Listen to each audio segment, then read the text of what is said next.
ആ ഫോഴ്സസും കൂടെ സ്റ്റഡി ചെയ്യുന്നതിനാണ് കൈനറ്റിക്സ് എന്ന് പറയുന്നത്. ഫോഴ്സസ് സ്റ്റഡി ചെയ്യുന്നില്ല എന്നുണ്ടെങ്കിൽ അതിനെയാണ് കൈനമാറ്റിക്സ് എന്ന് പറയുന്നത്. അതായത് study of motion of bodies without considering the forces means it is kinematics.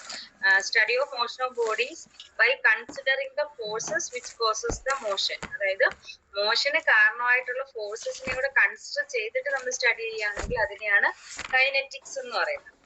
കൈനറ്റിക്സില്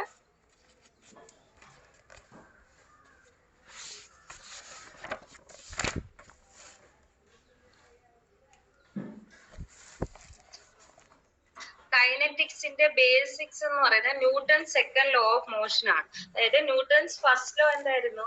every body continuous in it state of rest or uniform motion until an external force is acting on the body.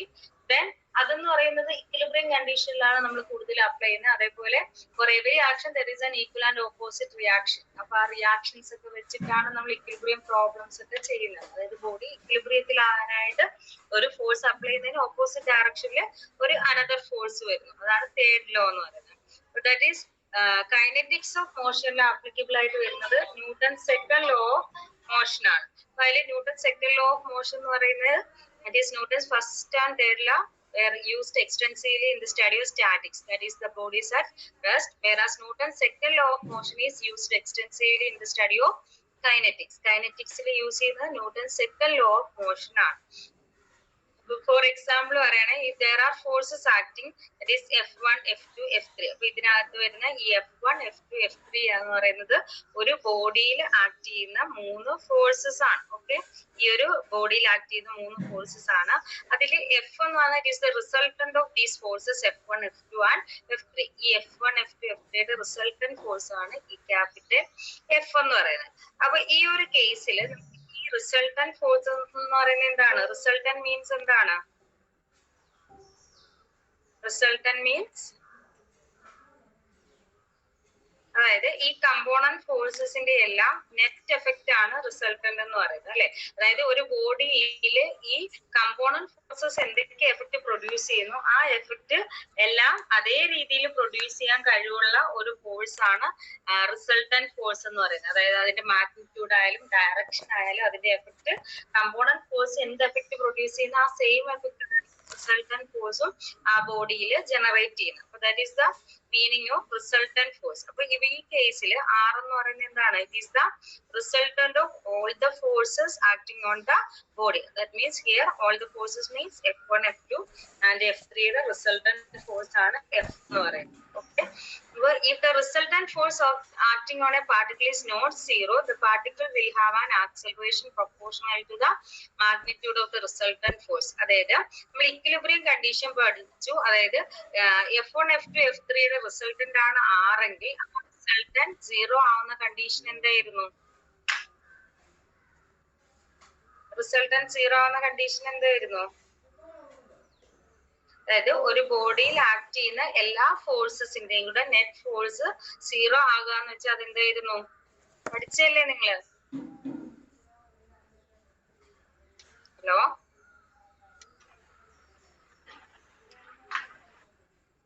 net force acting on the body is equal to 0 means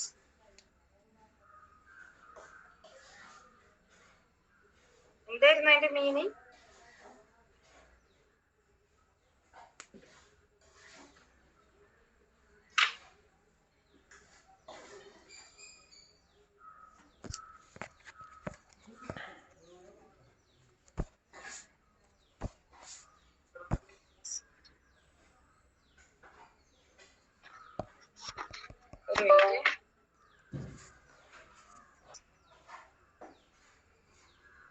force that is static condition. അതായത് ഒരു കഴിഞ്ഞ ദിവസം ഞാൻ പറഞ്ഞതാണ്, ഒരു ബോഡിയിൽ നമ്മൾ forces act ചെയ്യുമ്പോൾ ദാറ്റ് മീൻസ് ഫോർ എക്സാമ്പിൾ ഒരു ടേബിൾ അല്ലെ, അപ്പൊ ആ ടേബിളിൽ നമ്മൾ എന്ത് ചെയ്യാണ്? ആ ടേബിളില് 2 ഡയറക്ഷനിൽ, അതായത് ഈക്വൽ ആൻഡ് ഓപ്പോസിറ്റ് ഡയറക്ഷനിൽ ഇഫ് വി അപ്ലൈ 2 ഫോഴ്സസ്. അപ്പൊ ഇങ്ങനെ ഒരു ബോഡി ഒരു ടേബിളിൽ റെസ്റ്റ് ചെയ്യുന്ന ഒരു ബോഡി, അപ്പൊ അതിൽ നമ്മൾ ഇങ്ങോട്ട് ഒരു ഫോഴ്സ് കൊടുക്കുകയാണ് F, ആ സെയിം ഫോഴ്സ് തന്നെ അതിന്റെ ഓപ്പോസിറ്റ് ഡയറക്ഷനിൽ അപ്ലൈ ചെയ്യാണ്. അപ്പൊ ഈ 2 ഫോഴ്സിന്റെ റിസൾട്ടന്റ് എന്ന് പറയുന്നത് എന്താണ്? F ടുവേഴ്സ് റൈറ്റും ടുവേഴ്സ് ലെഫ്റ്റും വരുമ്പോൾ അതിന്റെ റിസൾട്ടന്റ് എന്ന് പറഞ്ഞാൽ ഇത് പോസിറ്റീവ് ഇത് നെഗറ്റീവ് ആണ്. അപ്പൊ അതിന്റെ നെറ്റ് ഫോഴ്സ് എന്ന് പറഞ്ഞ resultant is equal to 0. Resultant 0 means എന്താണ്? Body is in equilibrium condition. That means the body is resting condition ആണ്. അതായത് നമുക്കറിയാം ഒരു ടേബിളിന്റെ രണ്ട് സൈഡിൽ നിന്നിട്ട് നമ്മൾ എന്ത് ചെയ്യാണ്, അങ്ങോട്ടും ഇങ്ങോട്ടും ഒരേപോലെ എന്ത് ചെയ്യാണ്, വലിക്കുകയാണ് രണ്ടുപേര് നിന്നിട്ട്. അങ്ങനെയാണെങ്കിൽ ആ ബോഡി എന്ത് ചെയ്യില്ല, മൂവ് ചെയ്യില്ല അല്ലെ. ടേബിൾ നമുക്ക് മൂവ് ചെയ്യിക്കാൻ പറ്റുന്നില്ല. അപ്പൊ അതെന്ന് പറയുന്ന ആ ബോഡി എന്ത് കണ്ടീഷനിലാണ്? അവിടെ ഫോഴ്സ് ആക്ട് ചെയ്യുന്നുണ്ട്, പക്ഷെ ആ ഫോഴ്സസ് എന്താണ്, ഇക്വിലിബ്രിയത്തിലാണ്, അതായത് ബാലൻസ്ഡ് കണ്ടീഷനിലാണ്. അതുകൊണ്ടാണ് അത് എന്തെന്ന് പറയുന്നത്, സ്റ്റാറ്റിക് കണ്ടീഷൻ. അപ്പൊ സ്റ്റാറ്റിക്കിന്റെ കണ്ടീഷൻ എന്ന് പറയുന്നത് റിസൾട്ടന്റ്, അതായത് net force is equal to 0 ആണ്. ബട്ട് ഈ കേസിൽ if the resultant force acting on a particle is not 0, അതായത് ബോഡി മൂവ് ചെയ്യുന്ന കേസിൽ ഈ റിസൾട്ടന്റ് എന്തായിരിക്കില്ല, റിസൾട്ടന്റ് നോട്ട് ഈക്വൽ ടു 0 ആണ്. മനസ്സിലായോ? സ്റ്റാറ്റിക് കണ്ടീഷൻ എന്ന് പറയുന്നത് റിസൾട്ടന്റ് 0 ആണ്. അപ്പോൾ റിസൾട്ടന്റ് 0 ആണെങ്കിൽ body is in resting condition or the body is in equilibrium condition. ഇത് കൈനറ്റിക്സ് ഓഫ് മോഷനിലേക്ക് വരുമ്പോൾ if the resultant of force acting on a particle is not 0, the particle will have an acceleration. Resultant 0 അല്ലെങ്കിൽ ആ പാർട്ടിക്കിളിന് എന്തുണ്ടാവും, ഒരു acceleration ഉണ്ടാവും. That acceleration proportional to the magnitude of resultant force. ഈ ഫോഴ്സിന് പ്രൊപ്പോർഷൻ, അതായത് നമ്മൾ ചെറിയ ഫോഴ്സ് കൊടുക്കുകയാണെങ്കിൽ ആ ബോഡിക്ക് ഒരു ചെറിയ മൂവ്മെന്റ് ഉണ്ടാവുള്ളൂ, അതായത് ആക്സിലറേഷൻ സ്മോൾ ആയിരിക്കും. നമ്മളൊരു ലാർജ് ഫോഴ്സ് കൊടുക്കുകയാണെങ്കിൽ ആക്സിലറേഷൻ എന്തായിരിക്കും, കൂടുതലായിരിക്കും. That means the acceleration is proportional to the magnitude of the resultant force and its direction is along that of the resultant force. അപ്പൊ ബോഡി മൂവ് ചെയ്യുന്നത് ഫോഴ്സിന്റെ ഡയറക്ഷനിലായിരിക്കും, ആ ഫോഴ്സിന്റെ മാഗ്നിറ്റ്യൂഡിന് അനുസരിച്ചായിരിക്കും അതിന്റെ ആക്സിലറേഷൻ വരുന്നത്. That means the force is proportional to acceleration where F is the resultant of force. അതായത് just ഒരു ഫോഴ്സ് അല്ല, അതിൽ ഏതൊക്കെ ഫോഴ്സസ് ആക്ട് ചെയ്യുന്നുണ്ടോ ആ ഫോഴ്സസിന്റെ എല്ലാം റിസൾട്ടന്റ് ഫോഴ്സ് F ആണെങ്കിൽ that F should be proportional to acceleration of the particle. That means F is equal to ma ആണ് Newton second law of motion.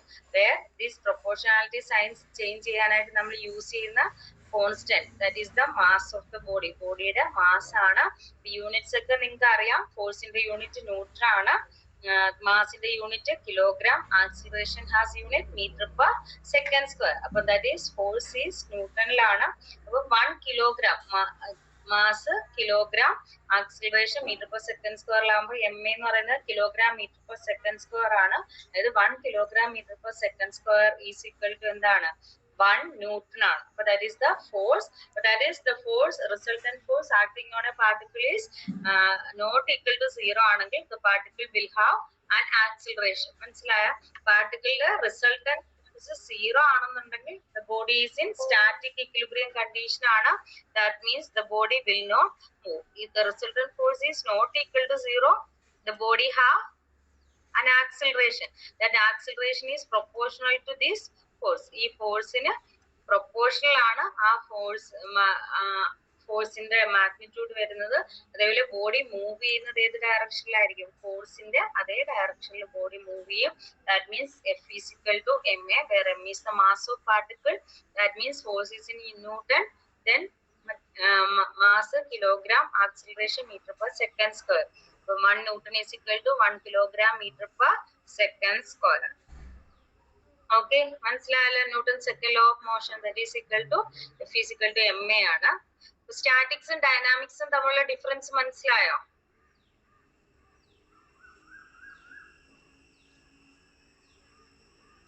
When the particle is subjected to several forces simultaneously, അതായത് ഒരു പാർട്ടിക്കിളിൽ ഒരുപാട് forces ഒരേ ടൈമിൽ act ചെയ്യുകയാണെങ്കിൽ എഫിന് പകരം നമുക്ക് എന്ത് യൂസ് ചെയ്യാം, സിഗ്മ എഫ്, അതായത് algebraic sum of all the forces. So that is equal to എന്ത് വരും, that is the Newton's second law of motion. Sigma F is equal to ma. അതാണ് equation വരിക. where sigma F represents the vector sum or resultant of all forces acting on the particle. We observe that if the resultant of forces acting on the particle is 0 ആണെങ്കിൽ the acceleration of the particle A is also 0. So sigma F 0 ആണെങ്കിൽ acceleration is also എന്തായിരിക്കും, 0 ആണ്. Okay,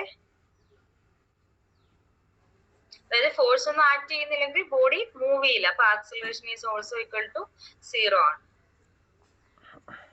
using the rectangular coordinate system. അതായത് rectangular coordinate system എന്ന് പറയുമ്പോൾ നമുക്കറിയാം അതായത് ഒരു പാർട്ടിക്കൽ സ്പേസിലാണ് അല്ലെ, അതായത് ഏത് ബോഡി ആയാലും ഒക്കുപൈ ചെയ്യുന്ന സ്പേസിലാണ്. അപ്പൊ അതിന് എക്സ് കോർഡിനേറ്റ് ഉണ്ടാവും, എന്ത് ഫോഴ്സ് ആക്ട് ചെയ്താലും അതിന് എക്സ് കോർഡിനേറ്റ് ഉണ്ടാവും, വൈ കോർഡിനേറ്റ് ഉണ്ടാവും, ദെൻ ഇസഡ് കോർഡിനേറ്റ് ഉണ്ടാവും. 3 ഡയറക്ഷനിലും അതിന്റെ കമ്പോണൻസ് ആക്ട് ചെയ്യും. അപ്പം എക്സ് ഡയറക്ഷനിലുള്ള കമ്പോണൻസ് ആണ് സിഗ്മ എഫ് എക്സ് എന്ന് പറയുന്നത്, ഫോഴ്സിന്റെ കമ്പോണൻസ്. ദെൻ വൈ ഡയറക്ഷനിലുള്ളത് സിഗ്മ എഫ് വൈ, ഇസഡ് ഡയറക്ഷനിൽ സിഗ്മ എഫ് ഇസഡ്. അങ്ങനെയാണെങ്കിൽ acceleration was also components in X Y Z direction. They are A X A Y A Z ആണ്.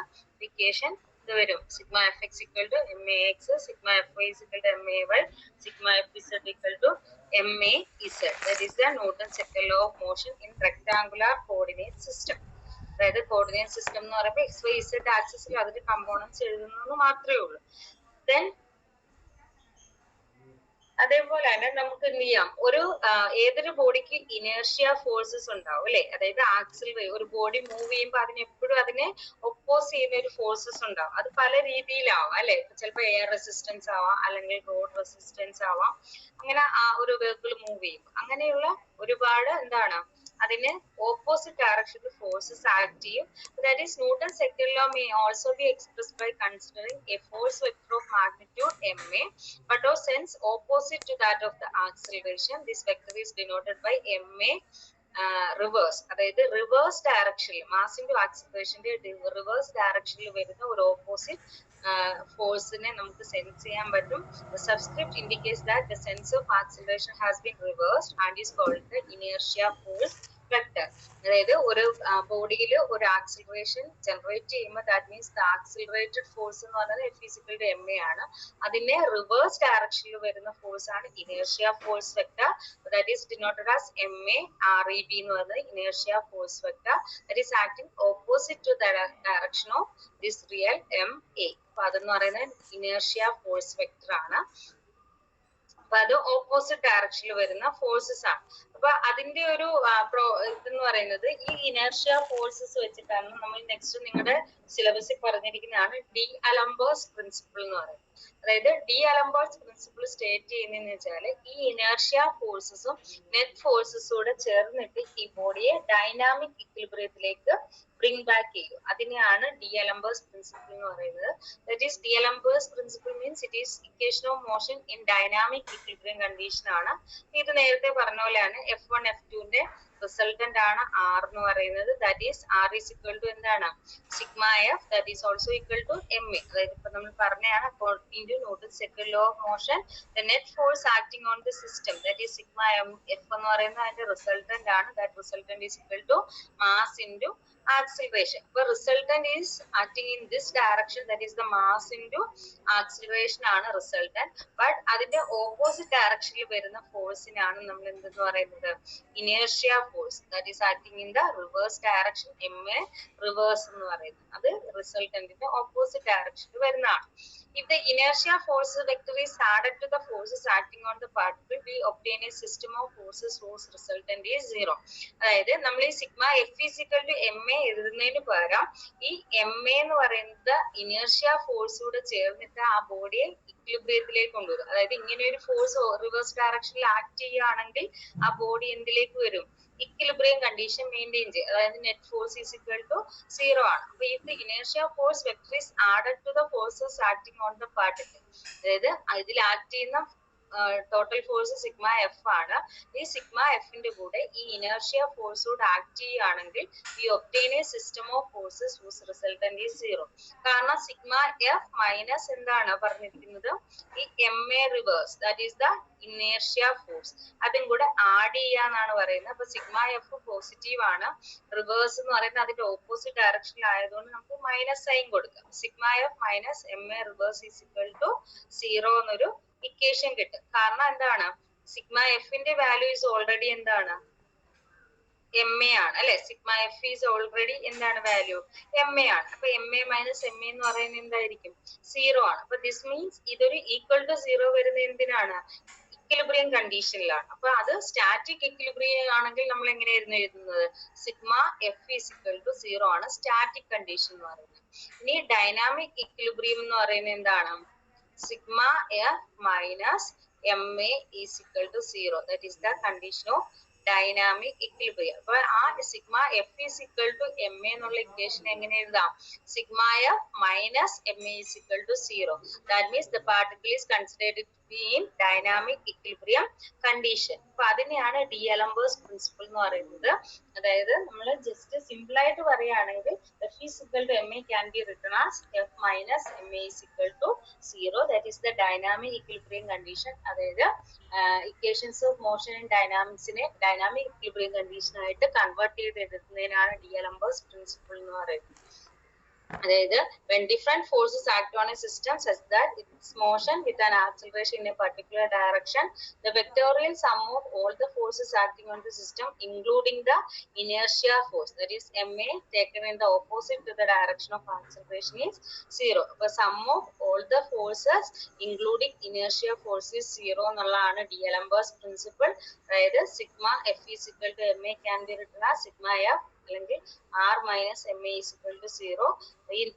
അത് components എടുക്കുകയാണെങ്കിൽ X കമ്പോണന്റും Y കമ്പോണന്റും ഉണ്ട്. അപ്പൊ sigma F X minus M A X is equal to 0. Sigma F Y വരികയാണെങ്കിൽ M A Y is equal to 0. That is the D'Alembert's principle. മനസ്സിലായ? Doubt ഉണ്ടോ ആർക്കെങ്കിലും?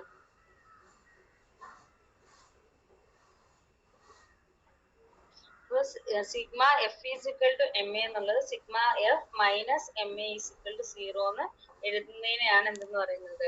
D'Alembert's പ്രിൻസിപ്പിൾ എന്ന് പറയുന്നത്.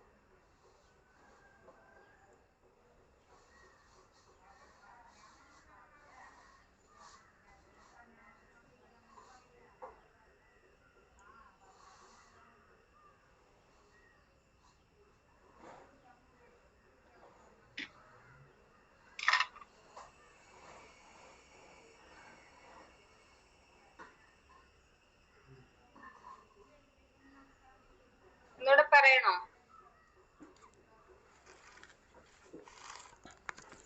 ഹലോ, മനസ്സിലായോ?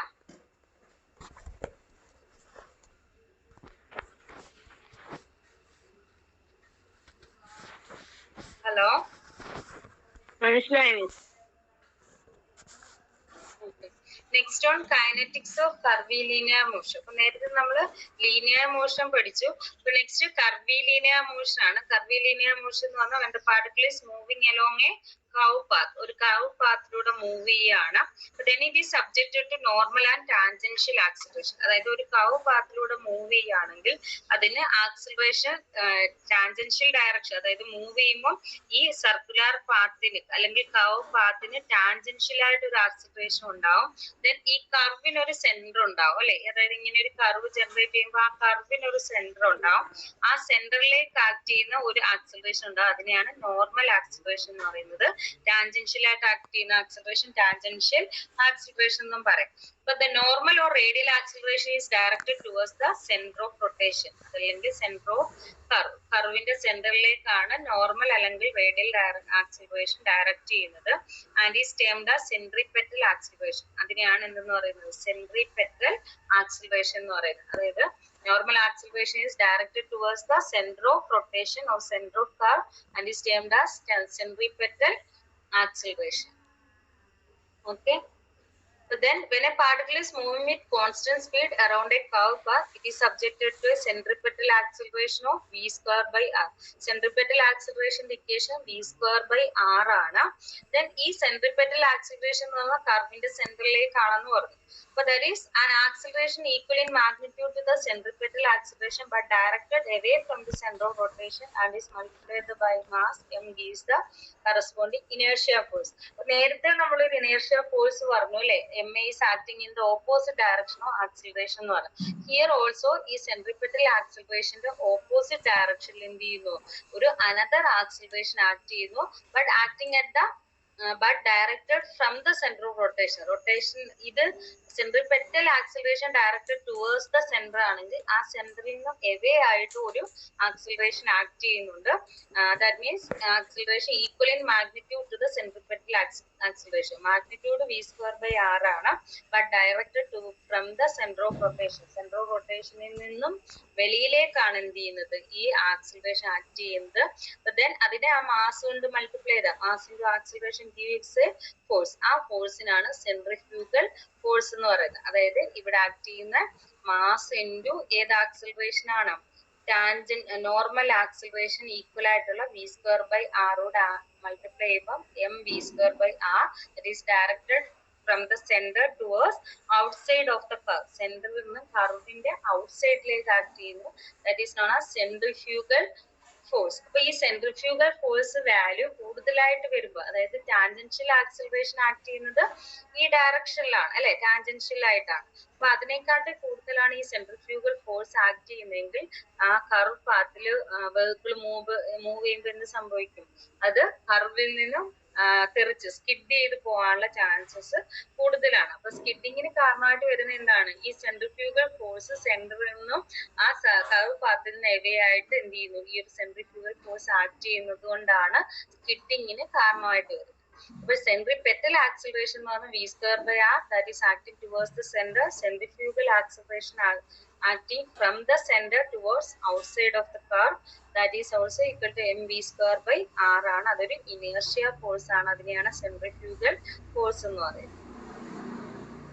But the forces along the normal and tangential direction that is termed as centripetal and tangential forces respectively.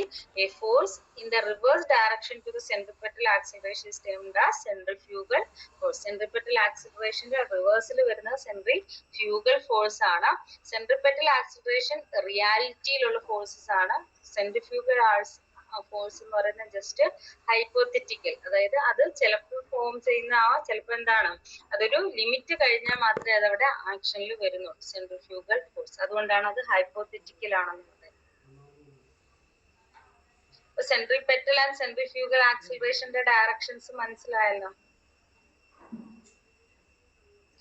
Tangential acceleration കൂടാതെ ഒരു centripetal acceleration act ചെയ്യുന്നു. That is acceleration is equal to v square by r. Next term is momentum. The linear momentum or simply momentum is the product of mass and velocity of an object. ഒരു ഒബ്ജക്റ്റിന്റെ മാസിന്റെയും വെലോസിറ്റിയുടെയും product ആണ് linear momentum അല്ലെങ്കിൽ simply momentum എന്ന് പറയുന്നത്. Like velocity, linear momentum is a vector quantity. അതായത് velocity is a vector quantity ആണ്. അതുകൊണ്ട് linear momentum is also vector quantity ആണ്. Possessing a direction as well as magnitude. അതായത് മൊമെന്റത്തിന് ഒരു ഡയറക്ഷനും ഉണ്ടാവും മാഗ്നിറ്റ്യൂഡും ഉണ്ടാവും. അപ്പൊ പി എന്ന് പറയുന്നത് മാസ് ഇൻറ്റു വെലോസിറ്റി ആണ് മൊമെന്റത്തിന്റെ ഇക്വേഷൻ. അപ്പൊ that is P is equal to mass into velocity. P എന്ന് ഇൻഡിക്കേറ്റ് ചെയ്യുന്നത് മൊമെന്റം ആണ്. SI യൂണിറ്റ് ഓഫ് മൊമെന്റം, മാസിന്റെ unit kilogram, velocity unit metre per second. That is the momentum has unit kilogram metre per second.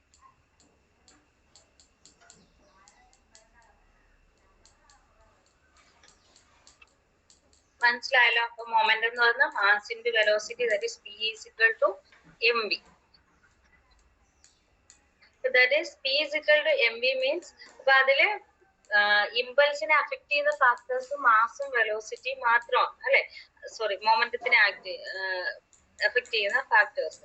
അപ്പൊ ഒരു bus എന്ന് പറയുമ്പോൾ അതിന്റെ mass കൂടുതലായിരിക്കും അല്ലെ. അപ്പൊ അത് സ്മോൾ വെലോസിറ്റിയിൽ മൂവ് ചെയ്താലും അതിനെന്തായിരിക്കും, ലാർജ് മൊമെന്റം ആയിരിക്കും. കാരണം അതിനെന്താണ്, മാസ് കൂടുതലായിരിക്കും. സ്പീഡ് കുറവാണെങ്കിൽ വെലോസിറ്റി കുറവായിരിക്കും. അപ്പൊ മാസിന്റെ velocity is equal to momentum, അതിന്റെ മൊമെന്റം കൂടുതലായിരിക്കും.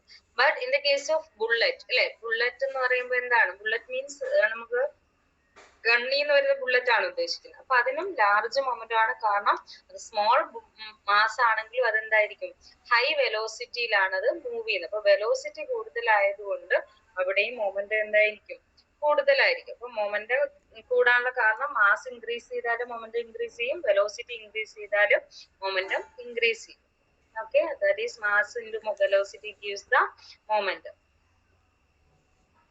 then change in momentum. അപ്പൊ ചേഞ്ച് ഇൻ മൊമെന്റം എന്ന് പറയുന്നത് ടൈമിനനുസരിച്ച് മൊമെന്റം അല്ലെ, വെലോസിറ്റി ചേഞ്ച് ചെയ്യുമ്പോൾ എന്ത് ചെയ്യും, ചേഞ്ച് ചെയ്യും. മാസ് ഒരു സ്പെസിഫിക് ഒബ്ജക്റ്റ് എടുക്കുകയാണെങ്കിൽ അതിന്റെ മാസ് ചേഞ്ച് ചെയ്യുന്നില്ല, പക്ഷെ എന്ത് ചെയ്യും, velocity changes with respect to time. Time change ചെയ്യുന്നതനുസരിച്ച് അതിന്റെ സ്പീഡ് കൂടാനും കുറയാനും ഉള്ള ചാൻസസ് ഉണ്ട്. അപ്പൊ there is a change in velocity, that means there is also change in momentum. അപ്പൊ പി എന്ന് പറയുന്ന മൊമെന്റം ആണെങ്കിൽ delta P indicates the change in momentum. Delta T എന്ന് പറയുന്നത് ചേഞ്ച് ഇൻ ടൈം ആണ്.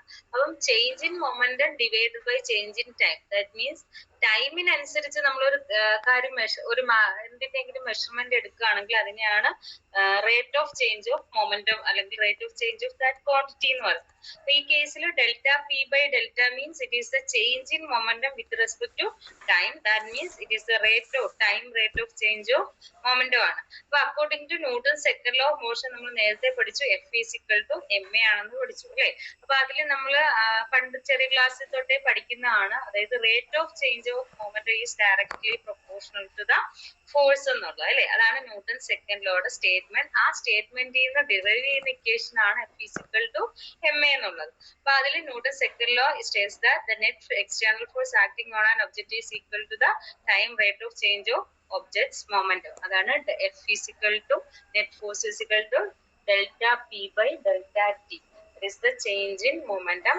ആ ഇക്വേഷനിൽ നിന്നാണ് നമ്മൾ P is equal to M V എന്ന് കൊടുക്കുകയാണെങ്കിൽ നമുക്ക് ഞാൻ ഡെറിവേഷൻ കാണിക്കാം. അതായത് f is equal to net എന്ന് പറയുന്നത് ഡെൽറ്റ പി അല്ലെ. അപ്പൊ ഡെൽറ്റ പി എന്ന് പറഞ്ഞാൽ delta into m into v ആണ് എന്തെന്ന് പറയുന്നത് moment divided by delta t. M constant ആണ് ഒരു ബോഡിക്ക്, മാസ് കോൺസ്റ്റന്റ് ആണ്. Delta t by delta t. That is delta v by delta t means rate of change of velocity ആണ്. അതായത് time rate of change of velocity that is equal to velocity ടൈമിനനുസരിച്ച് change ചെയ്യുകയാണെങ്കിൽ അതിനെയാണ് എന്തെന്ന് പറയുന്നത് acceleration എന്ന് പറയുന്നത്. അപ്പൊ F is equal to M A എന്നുള്ള ഇക്വേഷൻ കിട്ടും. That is the rate of change of moment is equal to mass into acceleration എന്ന് തന്നെ കിട്ടും. That mass into acceleration means it is the force. അപ്പൊ അതാണ് ന്യൂട്ടൺ സെക്കൻഡ് ലോ എന്ന് പറയുന്നത്. So momentum changes related to force, that is momentum changes when a net force is applied. അതായത് ഒരു net force apply ചെയ്യുമ്പോൾ there is a change in momentum. If momentum change ചെയ്യുകയാണെങ്കിൽ there is also forces created. Force എന്ത് ചെയ്യുന്നു create ചെയ്യുന്നു. If momentum changes quickly large forces are involved. momentum പെട്ടെന്നാണ് change ചെയ്യുന്നതെങ്കിൽ അവിടെ പ്രൊഡ്യൂസ് ചെയ്യുന്ന ഫോഴ്സും എന്തായിരിക്കും വെരി ലാർജ് ഫോഴ്സസ് ആയിരിക്കും. ഓക്കെ. അപ്പൊ അതിൽ നിന്നും വരുന്ന നെക്സ്റ്റ് ടേം ആണ് ഇമ്പൾസ് എന്ന് പറയുന്നത്. Impulse means the product of force and time is time the force act is called impulse. അതായത് ഒരു ബോഡിയിലേക്ക് നമ്മൾ ഫോഴ്സ് കൊടുക്കുമ്പോൾ ആ ഫോഴ്സ് എത്ര ടൈം കൊണ്ടാണ് അപ്ലൈ ചെയ്യുന്നത് അപ്പൊ അതുകൂടെ മെഷർ ചെയ്യുന്നതാണ് ഇമ്പൾസ് എന്ന് പറയുന്നത്. The product of force and the time that force act is called impulse. Impulse is a way to measure a change in momentum. Momentum measure ചെയ്യാനുള്ള ചേഞ്ച് ഇൻ മൊമെന്റം മെഷർ ചെയ്യുന്നതിനുള്ള ഒരു way ആണ് impulse എന്ന് പറയുന്നത്. Not always possible. അത് നമുക്ക് possible അല്ല. അതിന് പകരം to calculate the force and time individually since collisions happen so fast. അതായത് കൊളിഷൻസ് പെട്ടെന്ന് ഉണ്ടാകുമ്പോൾ നമുക്ക് ഫോഴ്സും ടൈമും കൂടെ പെട്ടെന്ന് മെഷർ ചെയ്യാൻ പറ്റത്തില്ല അല്ലെ. അപ്പം ഇമ്പൾസ് മെഷർ ചെയ്യാനായിട്ട് നമ്മൾ എന്ത് ചെയ്താൽ മതി മൊമെന്റ് അതായത് വെലോസിറ്റി ഇനിഷ്യൽ വെലോസിറ്റി ഫൈനൽ വെലോസിറ്റിയും ചെയ്താൽ ചേഞ്ച് ഇൻ വെലോസിറ്റി കിട്ടും. ആ ചേഞ്ച് ഇൻ വെലോസിറ്റി കിട്ടിയാൽ ചേഞ്ച് ഇൻ മൊമെന്റം കാൽക്കുലേറ്റ് ചെയ്യാം. അങ്ങനെ നമുക്ക് എന്ത് കണ്ടുപിടിക്കാൻ പറ്റും ഇമ്പൾസ് കാൽക്കുലേറ്റ് ചെയ്യാൻ പറ്റും. Product of force and time is called impulse. അപ്പൊ impulse is equal to change in momentum ആണ്. അത് ഇനി അടുത്ത ഇക്വേഷൻ പറയുന്നുണ്ട് impulse is equal to change in momentum. അപ്പൊ മൊമെന്റം കാൽക്കുലേറ്റ് ചെയ്യാനായിട്ട് ഫോഴ്സും ടൈമും മെഷർ ചെയ്യാതെ ചേഞ്ച് ഇൻ മൊമെന്റം അല്ലെങ്കിൽ ചേഞ്ച് ഇൻ വെലോസിറ്റി കാൽക്കുലേറ്റ് ചെയ്താൽ we can calculate impulse. A change in momentum in a short time requires a large force. A change in momentum in a long time requires a small force. അതായത് ഒരു momentum change ചെയ്യണമെങ്കിൽ ഒന്നുകിൽ ചെറിയ ടൈമിൽ ഒരു large force കൊടുക്കുക അല്ലെങ്കിൽ small force ആണ് അപ്ലൈ ചെയ്യുന്നതെങ്കിൽ നമുക്ക് എന്ത് ചെയ്യണം ഒരു ലോങ് ടൈമിലേക്ക് ആ ഫോഴ്സ് അപ്ലൈ ചെയ്യണം. അങ്ങനെ ചെയ്താൽ മാത്രമേ അവിടെ എന്ത് പ്രൊഡ്യൂസ് ചെയ്യത്തുള്ളൂ മൊമെന്റ് അല്ലെങ്കിൽ ചേഞ്ച് ഇൻ മൊമെന്റം ഉണ്ടാവുള്ളൂ. അപ്പൊ change in momentum is equal to impulse force into time ആണ്. മൊമെന്റം ചേഞ്ച് ചെയ്യണമെന്നുണ്ടെങ്കിൽ ഒന്നുകിൽ ഫോഴ്സ് ചേഞ്ച് ചെയ്യുക, ലാർജ് ഫോഴ്സ് ആണെങ്കിൽ ഷോർട്ട് ടൈമിലേക്ക് അപ്ലൈ ചെയ്യുക, സ്മോൾ ഫോഴ്സ് ആണെങ്കിൽ ലാർജ് ടൈമിലേക്ക് അപ്ലൈ ചെയ്യുക. അപ്പൊ അതാണ് ഇമ്പൾസും ചേഞ്ച് ഇൻ മൊമെന്റവും തമ്മിലുള്ള relation. That means impulse is equal to impulse momentum principle എന്ന് പറയുന്നത് തന്നെ അതാണ്. Impulse is equal to അതായത് force into time is the impulse value that is equal to change in momentum. Change in momentum is indicated as delta p. അപ്പൊ നേരത്തെ നമ്മൾ പറഞ്ഞു ഇത് വേണേ ഇവിടെ എഴുതിയിട്ട് impulse is equal to force into time ആണ് f into t. So that F into T gives the impulse. Unit എന്താണ്? Force in the unit Newton, time in the unit second, then change in momentum kilogram meter per second. The impulse can be expressed as kilogram meter per second or Newton second. രണ്ടും എന്താണ്? Impulse in the unit ആണ്. Kilogram meter per second എന്ന് പറയുന്നതും that is also equal to Newton second. That is change impulse is equal to change in momentum. ഇത് നോക്കേ ഒരു minute.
Doubt ഉണ്ടോ?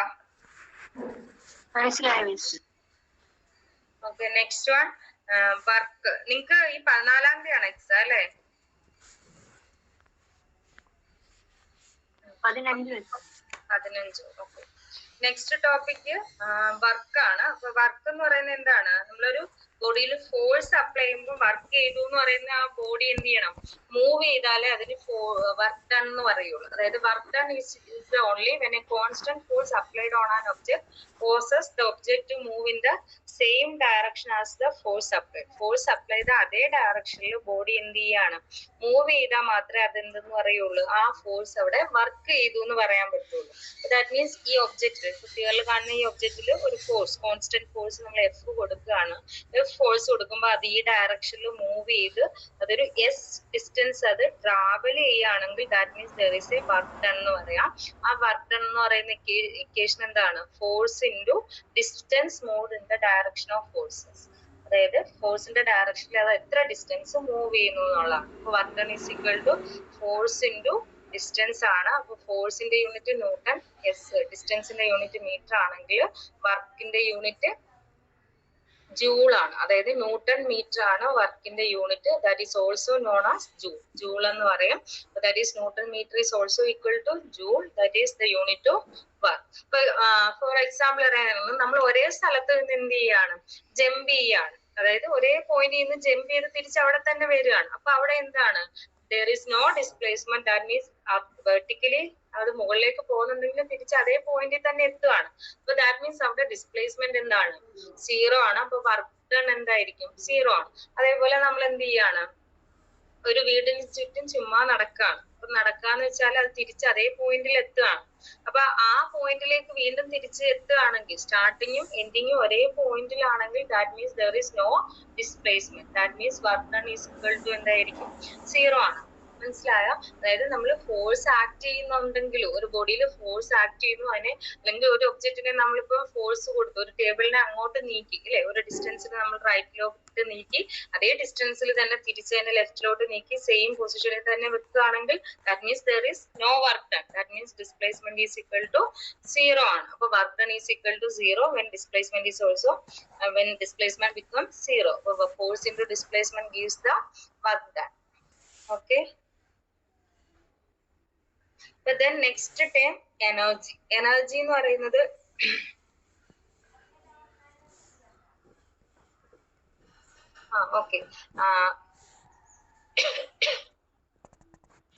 Energy എന്ന് പറയുന്നത് it is the capacity to do work. Work ചെയ്യാനുള്ള കപ്പാസിറ്റിക്കാണ് എനർജി എന്ന് പറയുന്നത്. അതായത് നമ്മൾ വർക്ക് ചെയ്യുന്നു എന്ന് പറയുന്നത്. അപ്പൊ അത് ചെയ്യാനുള്ള കപ്പാസിറ്റിക്കാണ് എനർജി എന്ന് പറയുന്നത്. അപ്പൊ ഡിഫറെന്റ് ഫോംസിൽ എനർജി അവൈലബിൾ ആണ്. അപ്പൊ എനർജിയുടെ യൂണിറ്റും ജൂൾ തന്നെയാണ്. കോമൺ ആയിട്ട് യൂസ് ചെയ്യുന്ന എനർജി ഫോംസ് എന്ന് പറഞ്ഞാൽ kinetic energy, potential energy, electrical energy, chemical energy, solar, nuclear clear. Different types of energy ഉണ്ട്. അത് കൂടാതെ sound energy, then also heat energy, light energy. അത് സോഴ്സസിനനുസരിച്ചുള്ള ചേഞ്ചസ് ആണ്. അപ്പോൾ different types of energies are there. അപ്പോൾ അതിൽ മെയിൻ ആയിട്ട് വരുന്നത് kinetic energy, then potential energy ആണ്. കൈനറ്റിക് എനർജി എന്ന് പറഞ്ഞാൽ A form of energy that a body in motion possess. അതായത് ഒരു മൂവ്മെന്റിലുള്ള ഒരു ബോഡിയിൽ ഉണ്ടാവുന്ന എനർജിക്കാണ് കൈനറ്റിക് എനർജി എന്ന് പറയുന്നത് അല്ലെ. That a body in motion possess kinetic energy. The amount of kinetic energy എന്ന് പറയുന്നത് that is depends on mass of body, velocity. അതിന് രണ്ടിനെയും ഡിപ്പെൻഡ് ചെയ്തിരിക്കും. ദാറ്റ് മീൻസ് കൈനറ്റിക് എനർജിയുടെ ഇക്വേഷൻ ഹാഫ് mv² ആണ്. Half into mass into velocity square. Kinetic energy unit joule, mass kilogram, velocity metre per second ആണ്. അപ്പൊ ദാറ്റ് ഈസ് ജൂൾ തന്നെയാണ് എനർജിയുടെ ഇക്വേഷൻ. അപ്പൊ മാസ് ഇൻക്രീസ് ചെയ്താലും വെലോസിറ്റി ഇൻക്രീസ് ചെയ്താലും എന്താണ്, kinetic energy will also increase.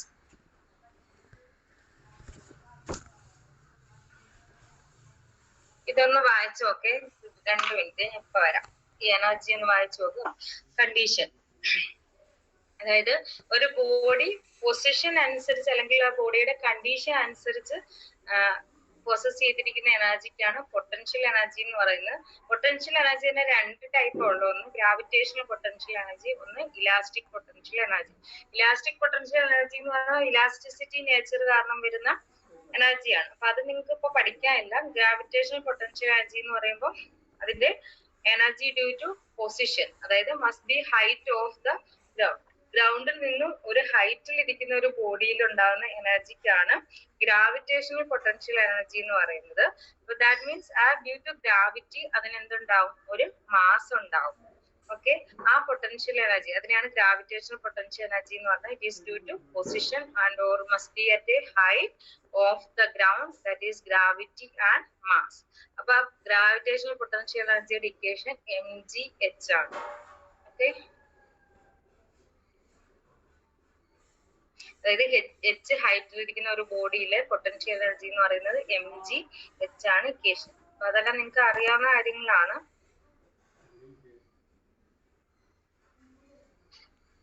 Then there is work energy theorem അല്ലെങ്കിൽ work energy principle. അപ്പൊ work done is equal to change in kinetic energy ആണ് അല്ലെ. അപ്പൊ ചേഞ്ച് ഇൻ കൈനറ്റിക് എനർജി എന്ന് പറയുമ്പോൾ അതായത് ആ ബോഡിയിൽ ഫോഴ്സ് ആക്ട് ചെയ്യുന്നു, അതിന്റെ വെലോസിറ്റി ചേഞ്ച് ചെയ്യുമ്പോൾ there is also change in kinetic energy അല്ലെ.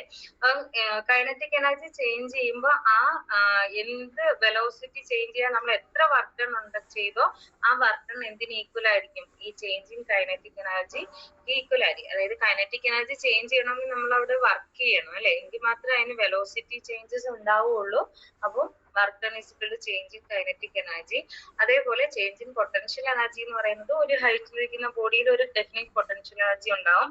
അത് കുറച്ചുകൂടെ വേറൊരു ഹൈറ്റിൽ, ഒന്നുകിൽ അതിൽ കൂടിയ ഹൈറ്റിൽ അല്ലെങ്കിൽ അതിന് കുറഞ്ഞ ഹൈറ്റിലേക്ക് വരുമ്പോഴാണ് ആ ബോഡിയിൽ ചേഞ്ച് ഇൻ പൊട്ടൻഷ്യൽ എനർജി അല്ലെ. മാസ് മാറുന്നില്ല, ആക്സിലറേഷൻ ഡ്യൂ ടു ഗ്രാവിറ്റി മാറുന്നില്ല mgh-ല്, അല്ലെങ്കിൽ ഹൈറ്റ് മാത്രമാണ് ചേഞ്ച് ചെയ്യുന്നത് അല്ലെ.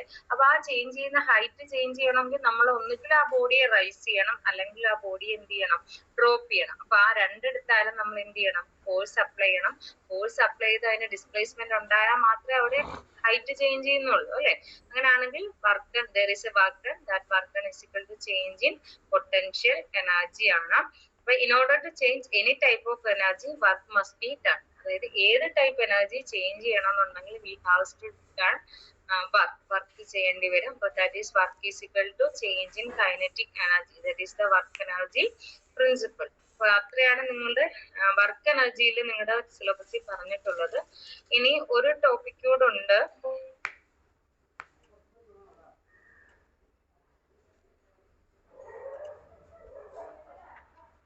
വർക്ക് എനർജി പവർ വരുന്നുണ്ട്. ഓക്കെ, പവർ എന്ന് പറയുന്നത് എന്താണ്, power means it is the rate of change of work done ആണ്. Rate of change of work done ആണ് പവർ എന്ന് പറയുന്നത്. അതായത് power is equal to work done by time ആണ്. ടൈമിനനുസരിച്ചുള്ള വർക്ക് ഡണ്ണിനാണ് പവർ എന്ന് പറയുന്നത്. അപ്പൊ വർക്ക് ഡൺ ഇൻഡിക്കേഷൻ നമുക്ക് ഓൾറെഡി അറിയാം, force into displacement by time. This displacement by time gives the velocity അല്ലെ. displacement by time. Work done is equal to force into displacement time t. Force into displacement work done ആണെങ്കിൽ ആ displacement by time gives the velocity, that is power is equal to force into velocity. That is another equation. Power എന്ന് പറയുന്നത് force into velocity ആണ്. പവറിന്റെ unit വരുന്നത് വാട്ട്സിലാണ് സാധാരണയായിട്ട് power പറയുന്നത്. That is also equal to എന്തായിരിക്കും ന്യൂട്ടൺ മീറ്റർ പെർ സെക്കൻഡ് ആണ് പവറിന്റെ യൂണിറ്റ്. വെലോസിറ്റിയുടെ യൂണിറ്റ് മീറ്റർ പെർ സെക്കൻഡ്, ഫോഴ്സിന്റെ unit Newton. That Newton metre per second is also known as 1 watts. Watts പവറിലാണ് പറയാ. So that is power is equal to rate of change of work done, then work done by time gives the power. Power is equal to force into s divided by time. That s divided by time gives the velocity.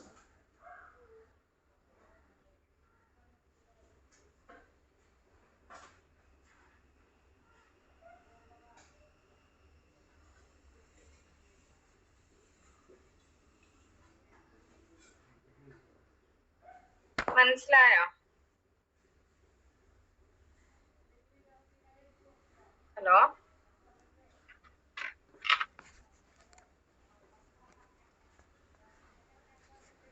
Doubt ഉണ്ടോ?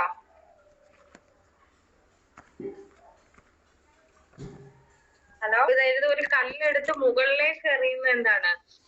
നേരെ മുകളിലേക്ക് എറിയുന്നത് vertically upward motion ആണ്. അല്ലാതെ നമ്മൾ just കല്ലിങ്ങനെ ഗ്രൗണ്ടിൽ തന്നെയുള്ള ഒരു ഒബ്ജക്റ്റിലേക്ക് നമ്മൾ കല്ലെറിയുകയാണെങ്കിൽ അത് എന്ത് പാത്തിലായിരിക്കും മൂവ് ചെയ്യുന്നത്?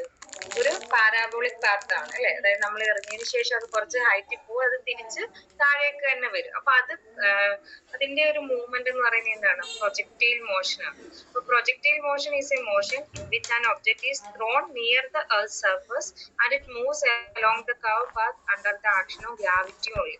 അതായത് ഗ്രാവിറ്റേഷണൽ എഫക്ട് കൊണ്ടാണ് അത് തിരിച്ച് താഴേക്ക് വരുന്നത് അല്ലെ. അപ്പൊ പ്രൊജക്റ്റൈൽ മോഷൻ എന്ന് പറഞ്ഞാൽ a motion in which an object is thrown near the earth surface. Earth സർഫസിന് നിയർ ആയിട്ട് നമ്മൾ എന്ത് ചെയ്യുന്നു?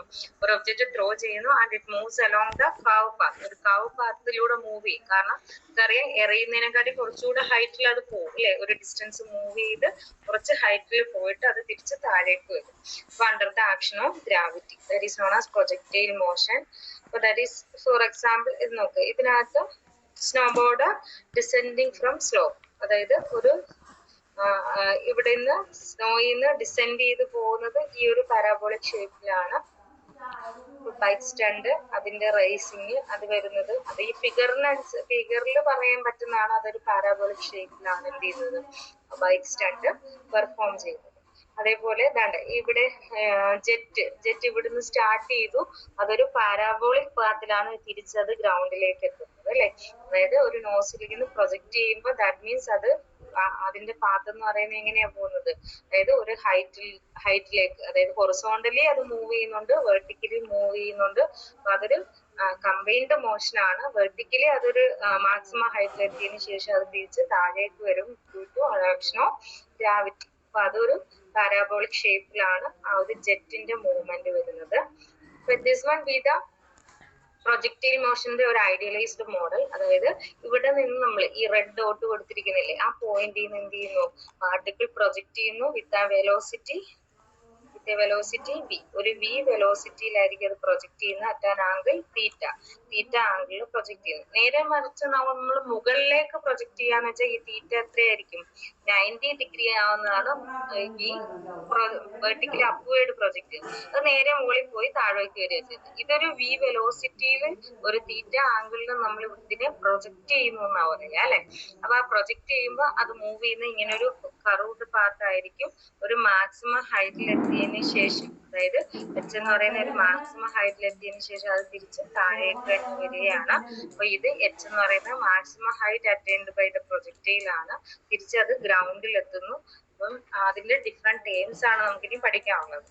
അപ്പൊ ഇത് idealised motion of projectile motion. മനസ്സിലായല്ലോ? ഡൗട്ട് ഇല്ലല്ലോ? ഒരു ബോൾ നമ്മൾ ഗ്രൗണ്ടിൽ നിന്ന് കിക്ക് ചെയ്യുന്നു അല്ലെ.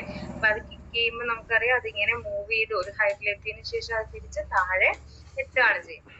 അപ്പൊ ഇത് ഹൊറിസോണ്ടലി ടോട്ടൽ എത്ര ഡിസ്റ്റൻസ് അത് മൂവ് ചെയ്യുന്നു എന്നുള്ളതാണ് ആർ ഇൻഡിക്കേറ്റ് ചെയ്യുന്നത്. ആ ആർ എന്ന് പറയുന്നത് റേഞ്ച് ഓഫ് പ്രൊജക്റ്റൈൽ എന്നാണ് പറയുന്നത്. ഓക്കെ, ഇത് ഓരോ പറയാം. ഇനി വി എന്ന് പറഞ്ഞാൽ velocity of projection, theta angle of projection, അത് അറ്റൈൻ ചെയ്ത് മാക്സിമം ഹൈറ്റ് h ആണ്. Then the distance between start to അത് ഗ്രൗണ്ടിൽ തിരിച്ചെത്തുന്ന പോയിന്റ് വരെയുള്ള ഹൊറിസോണ്ടൽ ഡിസ്റ്റൻസ് ആണ് അതിന്റെ ഹൊറിസോണ്ടൽ റേഞ്ച് എന്ന് പറയുന്നത് r. Projectile any object which is projected in the air is called as projectile. അപ്പൊ ഇവിടെ ഈ ബോൾ ആണ് പ്രൊജക്ടൈൽ എന്ന് പറയുന്നത്. ഓക്കെ, പോയിന്റ് ഓഫ് പ്രൊജക്ഷൻ, അതായത് ഏത് പോയിന്റിൽ നിന്നാണ് ഒബ്ജക്ട് പ്രൊജക്ട് ചെയ്യുന്നത് അതാണ് പോയിന്റ് ഓഫ് പ്രൊജക്ഷൻ. ഇതിൽ റെഡ് ആണ് point of projection. Velocity with an object is projected in air is called velocity of projection. അത് വെലോസിറ്റി ഓഫ് പ്രൊജക്ഷൻ v. പിന്നെ എത്ര ആംഗിളിൽ പ്രൊജക്ട് ചെയ്യുന്നു that is called angle of projection. Theta is equal to 90 degree ആണെങ്കിൽ എന്തായിരിക്കും അത് theta 90 degree ആണെങ്കിൽ that is the body moves in vertically upward direction. Theta is equal to 0 degree ആണെങ്കിൽ body moves in horizontal direction ലും ആണ്. Trajectory എന്ന് പറയുന്നത് ഈ ഒരു പാത്തിനാണ് ട്രാജക്ടറി എന്ന് പറയുന്നത്. Parabolic path followed by the projectile in air is called trajectory. ഇതിനെയാണ് ട്രാജക്ടറി എന്ന് പറഞ്ഞാൽ. ഈ ട്രാജക്ടറിയുടെ ഷേപ്പ് എപ്പോഴും എന്തായിരിക്കും? പാരാബോളിക് ഷേപ്പ് ആയിരിക്കും ട്രാജക്ടറിക്ക് വരിക. The time taken by the projectile to cover the entire trajectory is called time of flight. അതായത് ഈ ഒരു പ്രൊജക്ടൈൽ നമ്മൾ ഇവിടുന്ന് പ്രൊജക്ട് ചെയ്തു തിരിച്ചത് ഗ്രൗണ്ടിൽ എത്താൻ എടുക്കുന്ന ടൈമിനാണ് ടൈം ഓഫ് ഫ്ലൈറ്റ് എന്ന് പറയുന്നത്. To cover time taken to cover the entire trajectory cover ചെയ്യാനുള്ള ടൈമിനാണ് ടൈം ഓഫ് ഫ്ലൈറ്റ് t എന്ന് പറയുക. Then maximum height എന്ന് പറഞ്ഞാൽ it is the maximum vertical distance traveled by the projectile from the ground level during its motion. അതിന്റെ motion ടൈമിൽ ground ലെവലിൽ നിന്ന് അത് അറ്റൈൻ ചെയ്യുന്ന മാക്സിമം വെർട്ടിക്കൽ ഡിസ്റ്റൻസ് ട്രാവൽഡ് ആണ് maximum height, that is denoted as h. ഇനി കാര്യത്തിൽ പറയാനുള്ളത് നമ്മൾ മാക്സിമം ഹൈറ്റിൽ എത്തുമ്പോൾ അതിന്റെ വെലോസിറ്റി എന്തായിരിക്കും? 0 ആണ്. അപ്പൊ ഇതിന്റെ മോഷനെ നമ്മൾ രണ്ടായിട്ട് ഡിവൈഡ് ചെയ്യുന്നുണ്ട്. ഒന്ന് ഹൊറിസോണ്ടൽ മോഷനും വെർട്ടിക്കൽ മോഷനും. അതായത് ഈ ഒരു ഇൻക്ലിനേഷനിൽ വെലോസിറ്റി നമ്മൾ വെലോസിറ്റിയിൽ ബോഡി പ്രൊജക്ട് ചെയ്യുമ്പോൾ ഈ വെലോസിറ്റിക്ക് രണ്ട് കമ്പോണന്റ് ഉണ്ട്. ഒന്ന് v കോസ് തീറ്റ ഹൊറിസോണ്ടൽ ഡയറക്ഷനിലും ഒന്ന് v sine theta vertical direction. അപ്പോൾ നമുക്ക് കമ്പോണൻസ് എഴുതാൻ നിങ്ങൾ പഠിച്ചിട്ടുണ്ടായിരിക്കുമല്ലോ സ്റ്റാറ്റിക്സിൽ. തീറ്റ ആംഗിൾ ആണെങ്കിൽ ഈ കമ്പോണന്റ് v